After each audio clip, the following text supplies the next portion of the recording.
sanibonani eSwatini sengisoke leso sikhathi sekuthi sinithulele tindzaba letihamba embili kilolu phephandzaba le-Times of eSwatini asivele singene kito.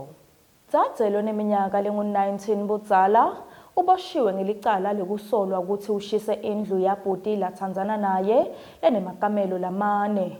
Kubikwa ukuthi kwasha kwaphela tonke tintfo tasendlini lebetibita imali lengetulu kwa-116,000 emalangeni. Lesigameko sendeke ngensimbi yelishumi ekuseni ngalesibili eMantombi Holdings Farm eMalken. Inkantolo lephakeme seyicithe sicelo lesiphuthumako saThabo Nhleko kanye naJoseph Dlamini lebebafuna kuvimba umhlangano wesifundza selisomvo le-Africa Evangelical.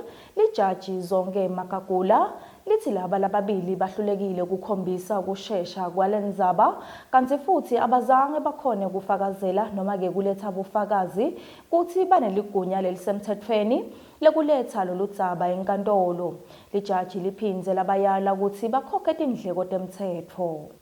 Live laseSwatini selemukele labanye bantfu lababili labachamuka kulamanye emave pheceleti third country nationals labavela e-United States of America. Lobambe isikhundla sekukhulumela hulumende Thabile Mdluli uthite laba lababili bemukelwe ngaphansi kwesivumelwano lesikhona emkhatsini welive laseSwatini kanye nelive laseMelika. Kanti-ke sesingena kito tindzaba temidlalo. Licembu le-Royal Leopard selivete labeka ngalokusemthethweni losatobamba sikhundla sekukhulumela leli cembu kanti aphindze abe wekucala wesifazane kubamba lesikhundla lekunguphilile wakwaDlamini ngaphambi kwekucala kwesizini lensha. Ngaleto-ke ngwane lomuhle sithi chasti beka lapho ngitanishiya-ke nesimo selitulu nibe nemphelansomvo lenhle kanye nalephephile nisale kahle.